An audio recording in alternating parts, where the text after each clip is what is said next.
የዘመኑ ፍጻሜ በደረሰ ጊዜ ከሴት የተወለደው ልጁን ላከው ይላል።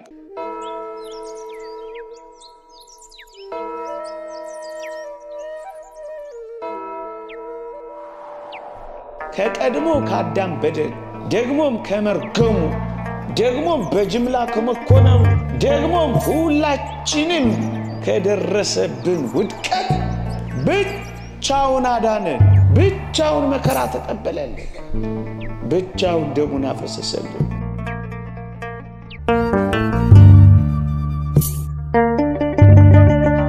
ከዘፈን ይወጣል፣ ከስካር ይወጣል፣ ከዝሙት ይወጣል፣ ከመዳራት ይወጣል፣ በስነ ምግባር ስናጌጥ በትሩፋት ስናሸበርቅ መዳናችን እየቀረበ ይመጣል። የምወደውን አላደርግም፣ የማልወደውን ግን አደርጋለሁ፣ እኔ ምንኛ ጎስቋላ ሰው ነኝ። እስከ መጨረሻ የሚጸና ግን እርሱ ይድናል። በመጨረሻው ዘመን በቀኝ መቆምና በግራ መቆም የሚከተለው ነው። ኑ እናንተ የአባቴ ብሩካ ወይም ሂዱ የሚልበት ነው።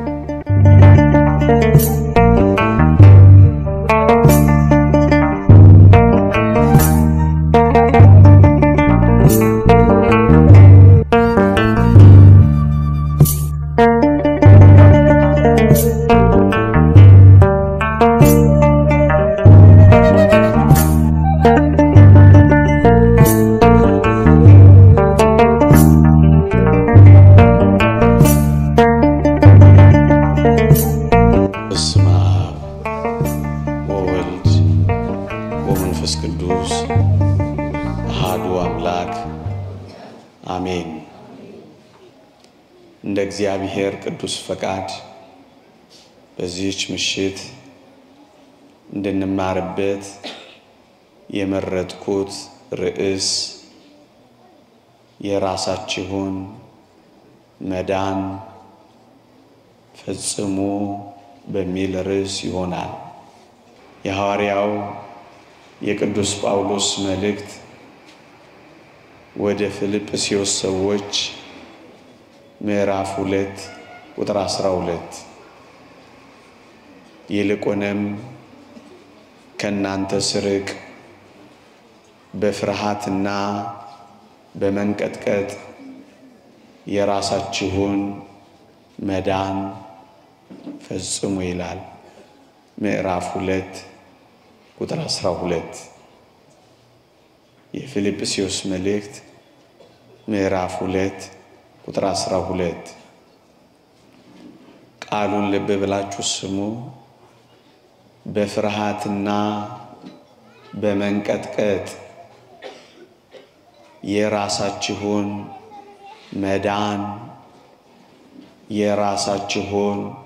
መዳን ፈጽሙ ይላል። ወገኖቼ የእግዚአብሔር ማዳን አንዳች ነገር ሳይቀረው ተፈጽሟል። እግዚአብሔር እውነት ነው አድኖናል።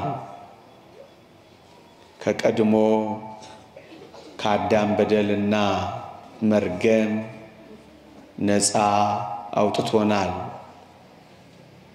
መርገመ ሥጋ መርገመ ነፍስን ሽሮልናል። አዎን አድኖናል። የእግዚአብሔር ማዳን አንዳች ነገር ሳይቀር ተፈጽሟል። ራሱን ቤዛ አድርጎ በመስጠቱ ሲኦልን በዝብዞልናል፣ ገነትንም ደግሞ ከፍቶልናል። አዎን አድኖናል። ምእመናን የእግዚአብሔር ማዳን አንዳች ነገር ሳይቀረው በእውነት ተፈጽሟል። የጎሰቆለው ባህሪያችንን አድሶታል። በዕለተ ዓርብ በመስቀል ላይ ችንካር በመትከሉ ምክንያት አዲስ አድርጎ ፈጥሮናል።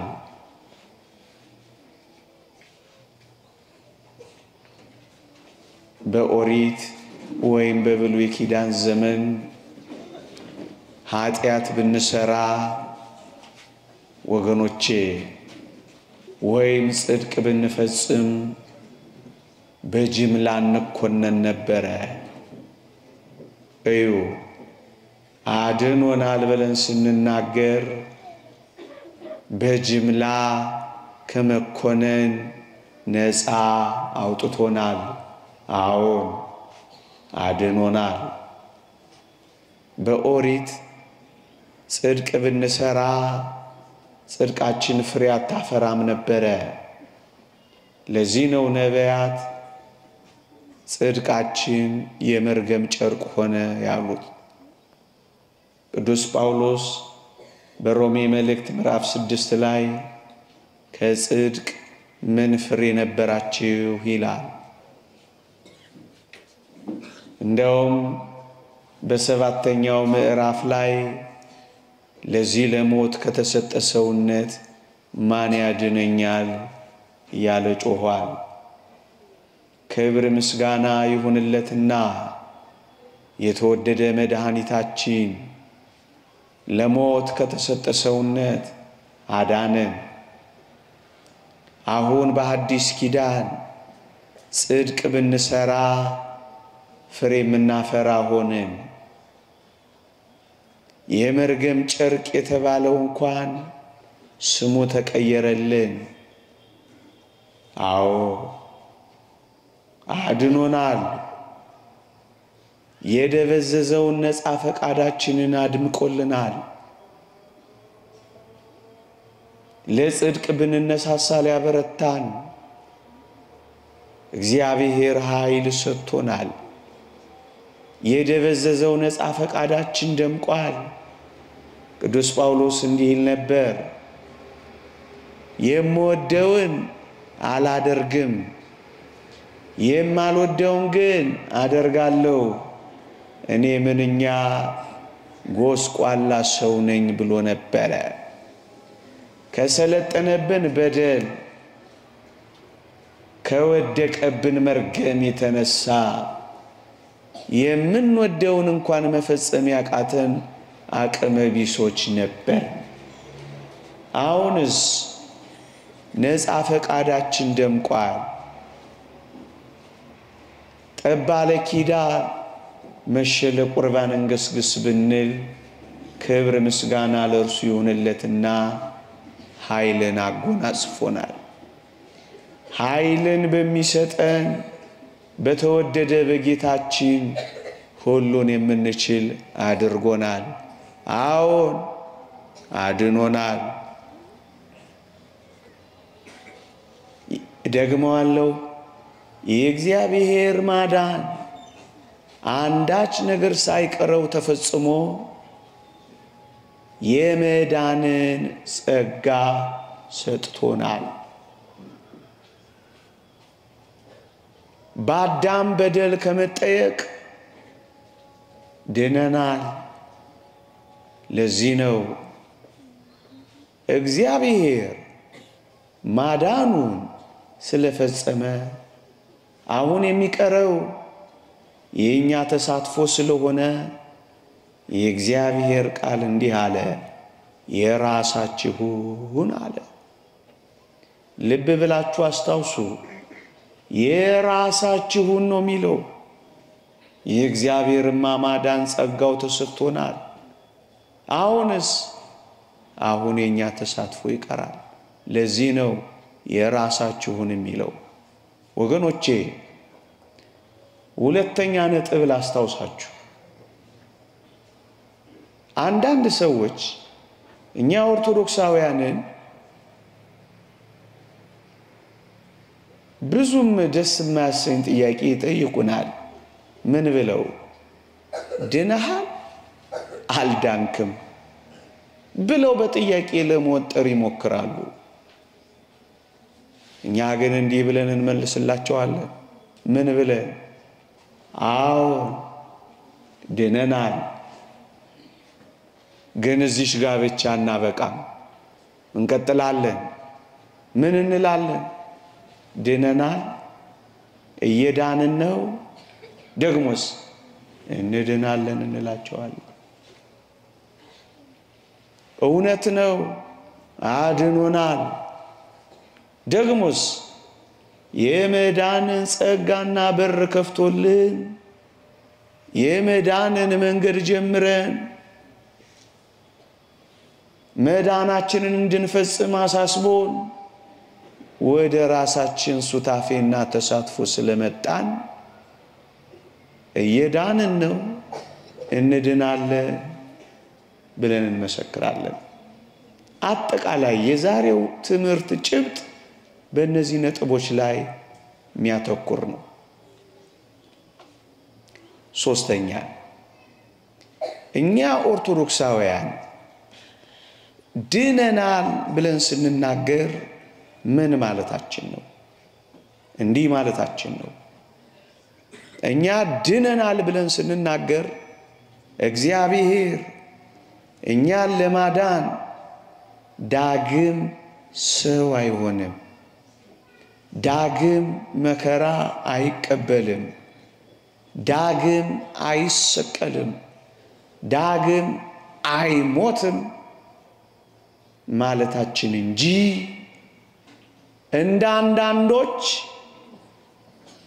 ድነናል ብለን ትእዛዛትን መፈጸም የለብንም አንል።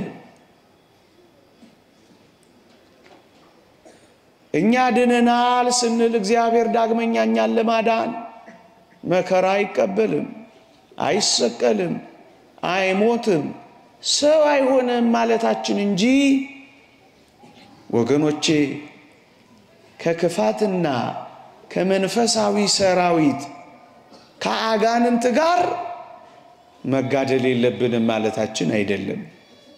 አንዳንዶች ድነናል ብለው ሲናገሩ ምን ተጋድሎ ያስፈልጋል? ትእዛዛትን መጠበቅ አይገባም ስለሚሉ ነው። እኛ ድነናል ስንል ትእዛዛትን መፈጸም የለብንም ማለታችን አይደለም። ከአጋንንት ጋር ተጋድሎ የለብንም ማለታችን አይደለም። በተጋድሎና በእግዚአብሔር ጸጋ መጽናት የለብንም ማለታችን አይደለም። ሶስተኛ ቁም ነገር። አራተኛ፣ ሁለት ነጥቦችን በደንብ እንድታስተውሉ ፈልጋለሁ። አንደኛው ለተወደደ መድኃኒታችን በግልጽ በቅዱሳት መጻሕፍት የተጻፉ ሁለት ምጽአቶች፣ ሁለት መገለጦች አሉት። አንደኛው የዘመኑ ፍጻሜ በደረሰ ጊዜ፣ ልብ ብላችሁ ስሙኝ በሞቴ፣ የዘመኑ ፍጻሜ በደረሰ ጊዜ ከሴት የተወለደው ልጁን ላከው ይላል ቅዱስ ጳውሎስ በገላትያ መልእክቱ ላይ። እዩ፣ ሱባኤ የተቆጠረው ሱባኤ የተነገረው ትንቢት በደረሰ ጊዜ የዘመኑ ፍጻሜ ይላል። በመጀመሪያው የፍጻሜ ዘመን የትኛው? ሰው ሆኖ የተገለጠበት ለብቻዋ ንጽሕት ከምትሆን ከመቤታችን ከቅድስት ድንግል ማርያም የተወለደበት የዘመኑ ፍጻሜ በደረሰ ጊዜ ከሴት የተወለደው ልጁን ላከው። የትኛው? የመጀመሪያው ፍጻሜ ዘመን። ምን ያረገበት? መጥወተ ርዕስ ራሱን የሰጠበት፣ መስቀል ላይ የወጣበት፣ ኃጢአታችንን የተሸከመበት፣ ትፋታችንን የተቀበለበት፣ መቃብር የገባበት እሱ የመጀመሪያው መገለጥ ነው። በዚህ የመጨረሻው መገለጥ ምን አደረገን? እዩ፣ ቅድም እንዳልኳችሁ ከቀድሞ ከአዳም በደል፣ ደግሞም ከመርገሙ፣ ደግሞም በጅምላ ከመኮነኑ፣ ደግሞም ሁላችንም ከደረሰብን ውድቀት አዳነን። ብቻውን አዳነን። እደግመዋለሁ፣ ብቻውን አዳነን። እኛስ ሰማያትን ቀደህ ውረድ ብቻ ብለን ለመንን። እኛስ ክንድህን ላክልን ብለን አለቀስን እንጂስ መስዋዕታችን ተሰሚ፣ ጸሎታችን የሚያርግ አልሆን አለን። ስለዚህ ራሱ መጣ። ከዚያስ ብቻው። ለምንድን ነው እንደዚህ አተኩር ያልኩት ካልኳችሁ በኋላ መመጣበት ቃል ስላለኝ ነው። ትንቢተ ኢሳይያስ ምዕራፍ 63 ላይ ከበላሶን ሀገር የመጣውን ጠየቅኩት። ልብስህ ስለምን ቀላ ብዬ ጠየቅኩት ይልና የወይን መጥመቂያውን ብቻዬን ረግጬዋለሁ አለኝ ይላል። ልብሱ በደሙ የተሞላ ሆነ፣ ብቻዬን ረግጬዋለሁ። ብቻውን መስቀል ላይ ወጣና ተሸከመልን። ብቻውን መከራ ተቀበለልን። ብቻውን ደሙን አፈሰሰልን። ዘንበለ ኃጢአት በኃቲታ፣ ለብቻዋ ከኃጢአት በቀር እኛ የሆነውን ሁሉ ሆነልን። ብቻው መቼ? የዘመኑ ፍጻሜ በደረሰ ጊዜ። የትኛው? ሰው ሆኖ የተገለጠበት። እሱ ምንድነው? የመጀመሪያው የፍጻሜ ዘመን ነው። ተልእኮውን በመስቀል ላይ የፈጸመበት። በሱ ምን አረገን? ቅድም ካልኳችሁ ሁሉ አዳነን። አንድ። ሁለተኛስ? እዩ የተወደዳችሁ ኦርቶዶክሳውያን፣ ሁለተኛው ምጽአቱ፣ ሁለተኛው መገለጡ ደግሞ ሰማይና ምድርን ሊያሳልፍ የሚመጣው መገለጥ በመጨረሻው ዘመን በቀኝ መቆምና በግራ መቆም የሚከተለው ነው። ኑ እናንተ የአባቴ ብሩካ ወይም ሂዱ የሚልበት ነው። አያችሁ? በእነዚህ ሁለት መገለጦች አንጻር፣ በእነዚህ ሁለት ምጽአት አንጻር ማዳኑን እግዚአብሔር ይገልጣል። በመጀመሪያው ድነናል ያልኳችሁ እሱ ነው። በመጨረሻው ዘመንስ እንድናለን ያልኳችሁ እሱ ነው። በረከቱ ትደርብንና አሜን አትሉ? ይሰማችኋል ድምጽ ያለ? በረከቱ ትደርብንና ብሩክ የሆነ ቅዱስ ቄርሎስ እንዲህ አለ። ለጌታችን አንድ ምጽአት ብቻ እንዳሉት የምንናገር አይደለንም።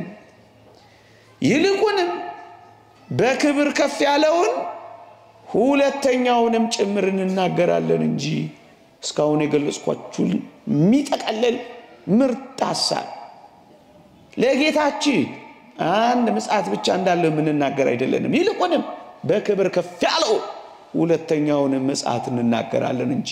እሱ ምንድነው? ሁለተኛው መገለጥ እዩ። በመጀመሪያው መገለጥ ትህትናውን አየን። እውነት አስብ፣ እውነት። በሁለተኛው መገለጥ ግን ፍርዱን እናያለን። በመጀመሪያው መገለጥ በጨርቅ ተጠቅልሎ አየን። እውነት አስብ። በሁለተኛው ምጽአቱ ግን እሳት በፊቱ እየተቀጣጠለ እናየዋለን። በመጀመሪያው ምጽአቱ በደላችንን ተሸክሞ አይተነዋል። በሁለተኛው ምጽአቱ በበደላችን ላይ ሊፈርድ ይገለጣል። በመጀመሪያው ምጽአቱ በግ ሆኖ ተሰውቷል። በሁለተኛው ምጽአቱ በጎቹን በቀኝ ያቆማል። አያችሁ? በእነዚህ በሁለት መገለጦች አንጻር ነው ያልኳችሁ። በመጀመሪያው መገለጡ አድኖናል። በሁለተኛው መገለጹ ደግሞ ያድነናል። እንድናለን ያልኳችሁ ለዚህ ነው። ድነናል፣ እየዳንን ነው። እንድናለን ያልኳችሁ ለዚህ ነው። አሁን የእግዚአብሔርን ቃል ስንሰማ፣ አሁን ቅዳሴ ስናስቀድስ፣ አሁን ንስሐ ስንገባ፣ አሁን ቀኖና ስንቀበል፣ አሁን ቁርባንን ስንቀበል፣ አሁን በምንፈጽመው መልካም ሥራ እየዳንን ነው። ድነናል፣ እየዳንን ነው፣ እንድናለን። እዩ ወገኖቼ፣ ገነት ተከፍታለች እንጂ ገና አልተሰጠችንም። እውነት አሰጥ እውነት መንግሥተ ሰማያት ተስፋ ናት እንጂ ገና አልጨበጥናትም። እውነት አሰጥ እውነት ይህንን የመዳን መንገድ ጀምረናል እንጂ ገና አልጨረስነውም። እውነት አሰጥ። ለዚህ ነው እዩ የራሳችሁን መዳን ፈጽሙ የሚለን። ኦርቶዶክሳውያን ይህንን በደንብ ሊያስረዳ የሚችል የእግዚአብሔር ቃል አንብብላችሁና ወደ ሌሎች ነጥቦች ልለፍ። እንዲህ ይላል እግዚአብሔር ቃል አንደኛ ተሰሎንቄ መልእክት ምዕራፍ 5 ከቁጥር 7 እስከ 10 እንዲህ ይላል። የሚያንቀላፉ በሌሊት ያንቀላፋሉና የሚሰክሩ በሌሊት ይሰክራሉና እኛ ግን ከቀን ስለሆነ የእምነትና የፍቅርን ጥሩር የመዳንንም ተስፋ እንደ ራስ ቁር እየለበስን በመጠን እንኑር። እግዚአብሔር ለቁጣ አልመረጠንምና በጌታችን በኢየሱስ ክርስቶስ መዳንን ለማግኘት ነው እንጂ ይላል። ምዕመናን በዚህ ኃይለ ቃል ውስጥ ሁለት ነጥቦችን አስታውሱ። አንደኛው የመዳንን ተስፋ የሚለውን ነው። ቅድም ገነት ተከፈተች እንጂ እኔና እናንተ ገና አልገባንባትም። ተስፋችን ናት። መንግሥተ ሰማያት ተሰጠችን እንጂ ገና አልወረስናት። ተስፋችን ናት። ክርስትናን ጀመርነው እንጂ ገና አልፈጸምነውም። ጉዞ ላይ ነን። የመዳንን ተስፋ አሁን እኛ በተስፋ እንመላለሳለን። በሰማይ ያሉ በገነት የሚኖሩ በብሔረ ሕያዋን የሚኖሩ በብሔረ ብፁዓን የሚኖሩ ተስፋው ተፈጽሞላቸው በማየት ይኖራሉ። እኛ በእምነት እነሱ በማየት፣ እኛ በተስፋ እነሱ ተስፋቸውን በመጨበጥ። አያችሁ የመዳንን ተስፋ አለን። ተስፋችን ግን ገና በእጃችን አልገባም። ስለዚህ እንድናለን እንላለን። ሁለተኛው ነጥብ እንታስተውሉ የምፈልገው ከዚህ እግዚአብሔር ቃል እንዲህ ይላል። እግዚአብሔር ለቁጣ አልመረጠንምና በጌታችን በኢየሱስ ክርስቶስ መዳንን ለማግኘት ነው እንጂ ይላል። አያችሁ መዳንን ለማግኘት ማለት ምን ማለት ነው? የምናገኘው መዳን አለ። መዳን አንዴ በጸጋ በኢየሱስ ክርስቶስ ብቻ ተፈጽሞ ያበቃ ቢሆን እንዴት እንደገና መዳንን ለማግኘት ነው እንጂ ይላል። አያችሁ ተስፋውን ለማግኘት ማለቱ ነው። ተስፋው ምንድነው? መዳን። ይህንን የመዳን ተስፋ ነው የራሳችሁን መዳን ፈጽሙ የሚለው። እዩ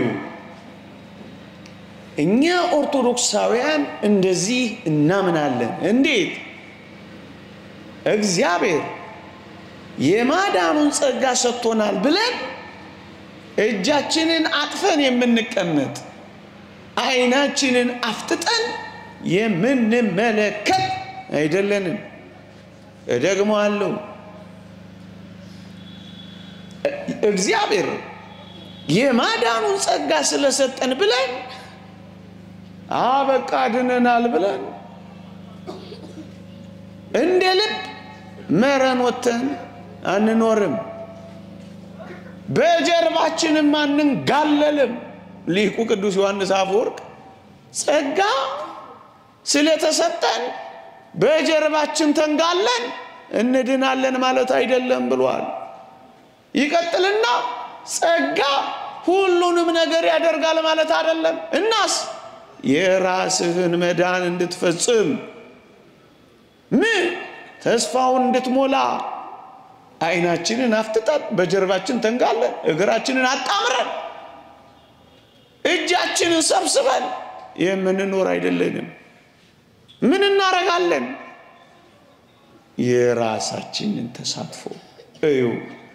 መዳናችን በኦርቶዶክሳዊት ቤተክርስቲያን አስተምህሮ የእግዚአብሔር ጸጋ አንድ፣ የሰው ተሳትፎ ሁለት። ደግሞአለው የእግዚአብሔር ጸጋ አንድ፣ የሰው ተሳትፎ ሁለት። እኛ ኦርቶዶክሳውያን እንደ ሰነፎች በእምነቴ ብቻ አንልም። እንደ ትምክህተኞች በስራዬ ብቻ አንልም። እናስ የእግዚአብሔር ጸጋ ከሰው ተሳትፎ ጋር ተዋህዶ እንድናለን እንላለን።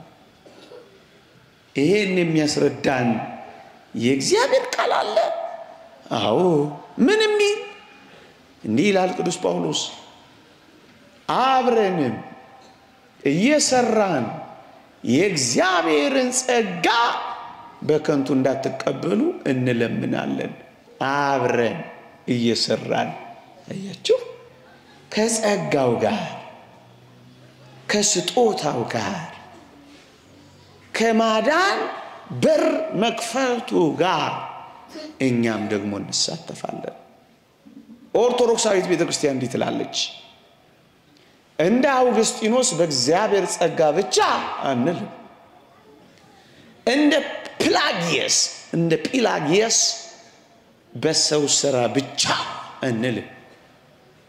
ሁለቱ ተዋህደው እንደ ሰምና ፈትል ሆነው ድህነታችንን ስለምንፈጽም በፍርሃትና በመንቀጥቀጥ የራሳችሁን መዳን ፈጽሙ አለ።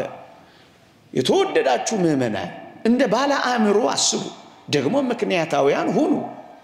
እግዚአብሔር ያሳያችሁ። መዳን አንዴ በጸጋው የተገኘና የተፈጸመ ከሆነ ለምንድን ነው በፍርሃትና በመንቀጥቀጥ የሚለው? ምን ያስፈራናል አንዴ ከተፈጸመ? ምን ያንቀጠቅጠናል አንዴ ካበቃ?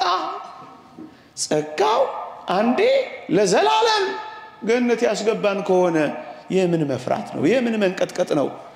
በመፍራት ፈንታ አንፎክርም ነበር። አያችሁ፣ የእግዚአብሔር ቃል እኮ አትፎክሩ እኮ የሚል ለዚህ ነው። ይልቁንም ፍራ እንጂ የትዕቢትን ነገር አታስብ ይላል የእግዚአብሔር ቃል።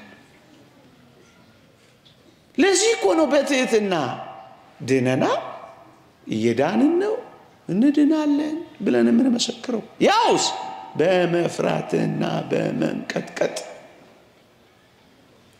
አንድ ነገር አስምሬበት ልለፍ። በመጀመሪያው መገለጥ ልብስ ስለምን ቀላ ብዬ ስጠይቀው የወይን መጥመቂያውን ብቻዬን ረግጬዋለሁ አለኝልና አሁን ጌታችን የማዳኑን ጸጋ ከሰጠን በኋላስ አብረን አለው። አየ የራሳችን ተሳትፎ ደግሞ መጣ። ምን በማድረግ? በማመን እንጀምራለን።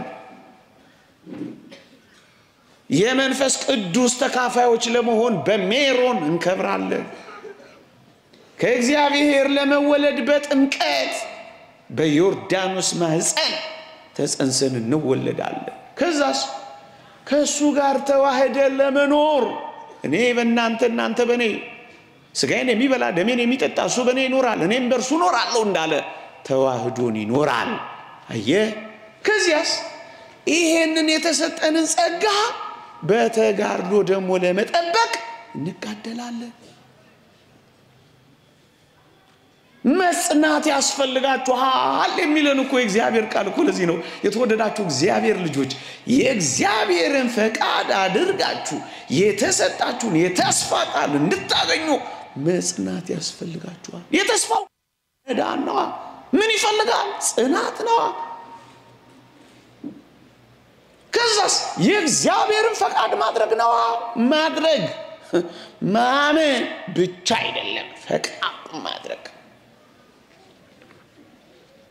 ፈጽሙ ሚለን ይሄንን ነው። የራሳችሁ አብረን ደግሞስ ፈጽሙ ይሄን በማድረግ ፈጽሙ። አራተኛ ወይም አምስተኛ ነጥብ ላንሳላችሁ። እየተከታተላችሁኝ ነው? ግን አደራችሁን ስሙኝ እሺ። መዳናችን እጅግ በጣም ጠቃሚ ነጥብ ናት። ልብ ብላችሁ ስሙኝ። መዳናችን የኛን ሁኔታ ተከትሎ የሚመጣ አጸፋ እንጂ መዳን ያለ ውድ በግድ የሚጫል ያለ ፈቃድ እጅ በመጠምዘዝ በማንበርከክ እግዚአብሔር የሚፈጽመው አይደለም። የኛን ያጸፋ ምላሽ ይፈልጋል። ምን? ማመን፣ ምን? መጠመቅ፣ ምን? መቁረብ፣ ምን? መታዘዝ፣ ምን? ፈቃዱን ማድረግ፣ ምን? መጽናት። የኛን ያጸፋ ምላሽ ይፈልጋል እንጂ ሶፍትዌር እንደሚጭን ዝም ብሎ የሚጭንብን ዝም ብሎ እንደሚወርድብን ዝም ብሎ የሚወርድብን አይደለም አይደለም። ይህንን የሚያሳይ እግዚአብሔር ቃል ልታሳየን ትችላለህ? አዎ እንዲህ ይላል እግዚአብሔር ቃል ሁለተኛ ጢሞቴዎስ ምዕራፍ 2 ቁጥር 11 ላይ ብንጸና ከእርሱ ጋር እንነግሳለን። እዩ የመንገሳችን ምክንያት መጽናት ነው። ከእርሱ ጋር ለመንገስ መጽናት ነው። አያችሁ ያጸፋ ምላሻችን ምንድነው? በተሰጠን ጸጋ መጽናት ነው። ብንጸና ከእርሱ ጋር እንነግሳለን። ብንክደውስ እርሱ ደግሞ ይክደናል። አየህ የኛ ያጸፋ ምላሽ ነው ያለው እኮ ለዚህ ነው። ዝም ብሎ አመንክ በቃ ሚል አይደለም። የኛን ያጸፋ ምላሽ ይፈልጋል ያልኳችሁ ለዚህ ነው ወገኖች። አሁን ወደ ሌላው ነጥብ ልሸጋገር። አንዳንዶች ስናምን ብቻ ድነናል፣ መዳናችንንም ባመንበት ቅጽበት ፈጽመናል፣ እንድናለን አንል በቃ አብቅቷል፣ ከኢየሱስ አጠገብ ተቀምጠናል፣ ወደ ሰማይ ያወጣናል፣ ኃጢአት ብንሰራ እንኳን ምን ትስክብጥርስ ይሉናል። እኛም እንዲህ እንላለን። ማመን መጀመሪያ ነው እንጂ መጨረሻ አይደለም። ማመን መሰረት ነው እንጂ መደምደሚያ አይደለም። ማመን መነሻ ነው እንጂ መፈጸሚያ አይደለም። እምነት መነሻ ነው። ለዚህ እኮ ነው በመጽሐፍ ቅዱስ ላይ ያመኑትን ሁሉ ተመልከቷቸው፣ ካመኑ በኋላ በቃ ድናችኋል ሂዱ አይደለም የተባሉት። ምን እናድርግ ሲሉ ንስሐ ግቡ፣ በጌታችን በኢየሱስ ክርስቶስ ስም ምን በሉ? ተጠመቁ፣ ሂዱ። በፍጹም አላሏቸው። በፍጹም አየ በማመን መጀመሪያነት የምንፈጽማቸው እስከ ህቅታ የምንጠብቃቸው ስላሉ ነው። የራሳችሁን መዳን ፈጽሙ። ጥሩ ምሳሌ ልስጣችሁ። ይህን ትምህርት ሳስተምር በተለይ እንዲህ አይነት ቦታዎች ሲሄድ በነገረ ድህነት ጉዳይ ላይ ማወቅ ስላለብን ደጋግሜ አስተምረዋለሁ። ምሳሌ ልስጣችሁ። አንድ ቤት ለመስራት መሰረት ያወጣ ሰው ቤት ለመስራት መሰረት ያወጣ ሰው መሰረት ነው ያወጣው። ቤቴን መርቁልኝ ብሎ ቢጠራችሁ ትሄዳላችሁ? አልሰማችሁኝም እንዴ? ቤት መሰረት ነው ያወጣው። ልክ መሰረት አውጥቶ እንደጨረሰ ኑና ቤቴን መርቁልኝ ብሎ ጠራችሁ፣ ትሄዳላችሁ? ለምሮ ማትሄዱት? አሁን የሰውዬ መሰረት አወጣው ብሎ ቤቴን መርቁልኝ ያላችሁ እውነት ቤት ምረቃ ነው ወይስ ገቢ ማሰባሰቢያ ነው? ሊሆን የሚችለው ስንጠረጥር ገቢ ማሰባሰቢያ ነው። ቤት የሚባለው ምን ሲሆን ነው? ሲያልቅ ምን ሆኖ ነው የሚያልቀው? እሱማ ተሰርቶ ነው፣ ዝም ብሎ አልቅ መቼም።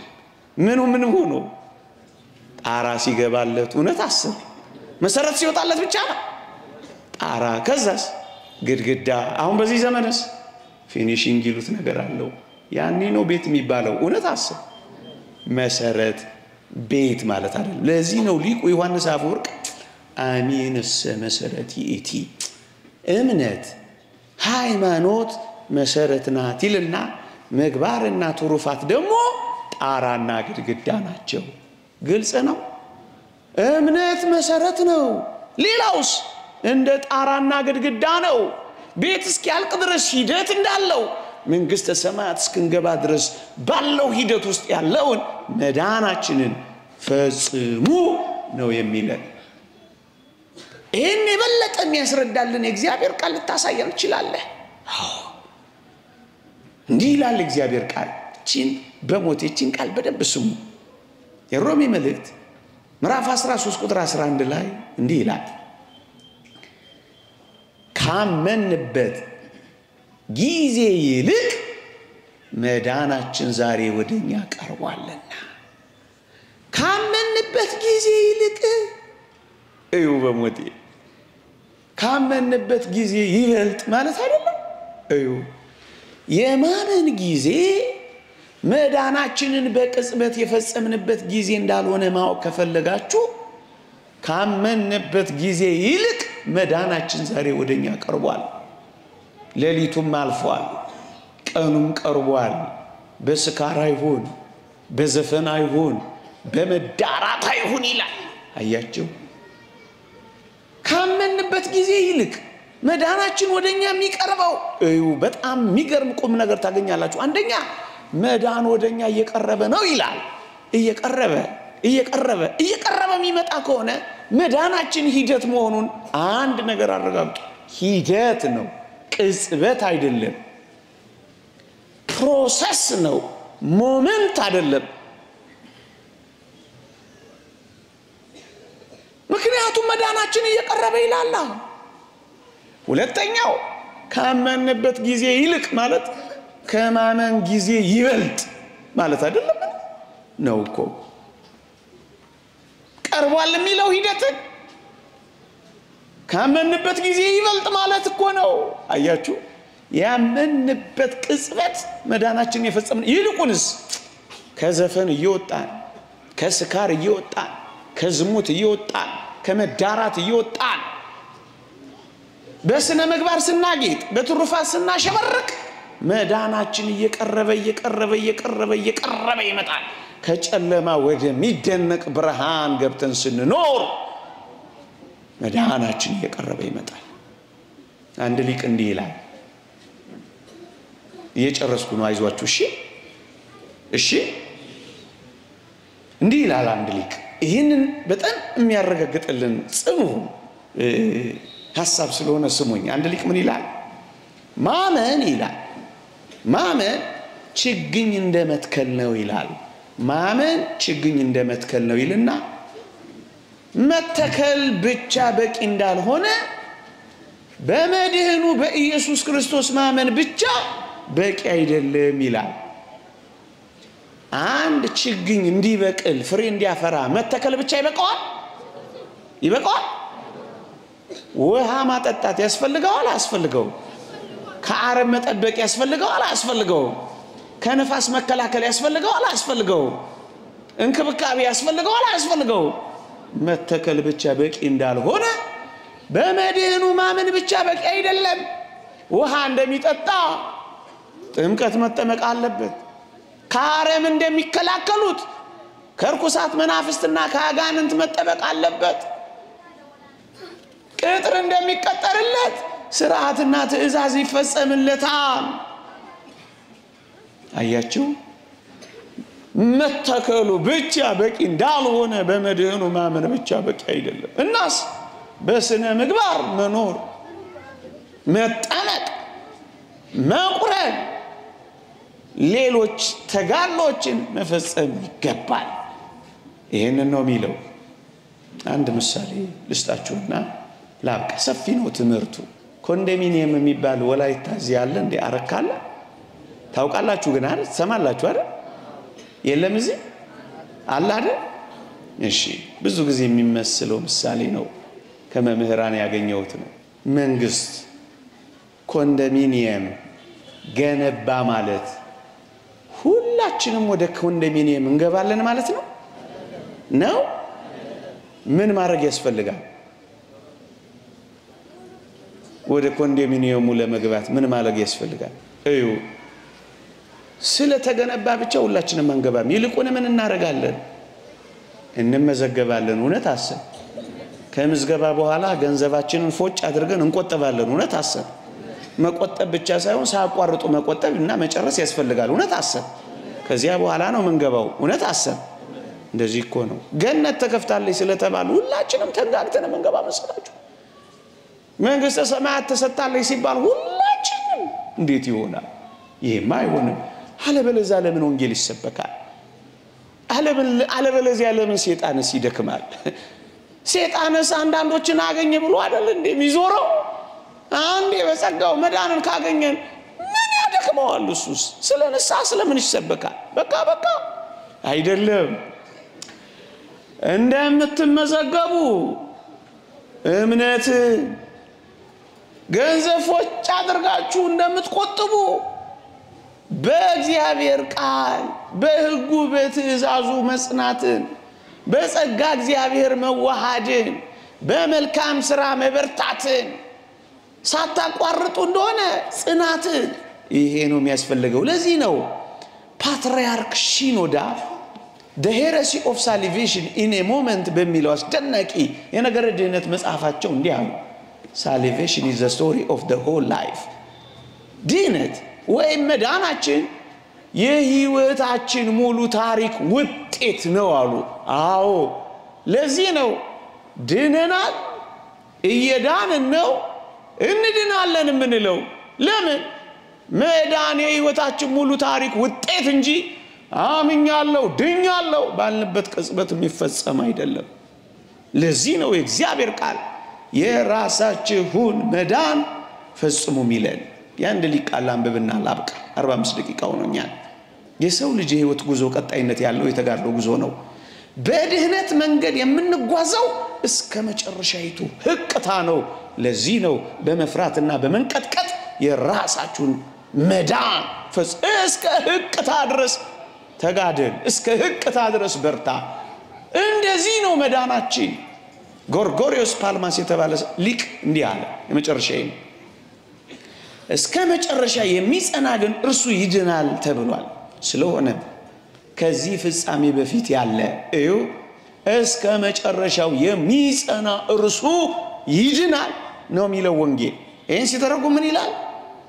ስለሆነ ከዚህ ፍጻሜ በፊት ከየትኛው ከመጨረሻው ፍጻሜ በፊት ያለ ማናቸውም ነገር ቢሆን ይላል ወደ መዳን ፍጻሜና ጫፍ በሞቴ ስሙት፣ ወደ መዳን ፍጻሜና ጫፍ የምንወጣጣበት መሰላልና ደረጃ ብቻ ነው እንጂ የመውጣትንና ሙሉ ውጤት ያገኘንበትን ከጫፍ የደረስንበት የመጨረሻው ነጥብ አይደለም። እና ምንድነው ይሄ? ቃል እግዚአብሔር መስማቱ መሰላል፣ ንስሐ መግባቱ ደረጃ፣ በስነ ምግባር ማጌጡ ወደ ላይ መውጫ ብቻ እንጂ የመጨረሻው ነጥብ አይደለም። ስለዚህ እንበርታ፣ የራሳችሁን መዳን ፈጽሙ። የእግዚአብሔር ቸርነት፣ የእመቤታችን አማላጅነት፣ የጻድቁ በረከት አይለየን። በሃይማኖት በምግባር ያጽናን። ኢትዮጵያ ሀገራችን ተዋህዶ ሃይማኖታችን ይጠብቅልን።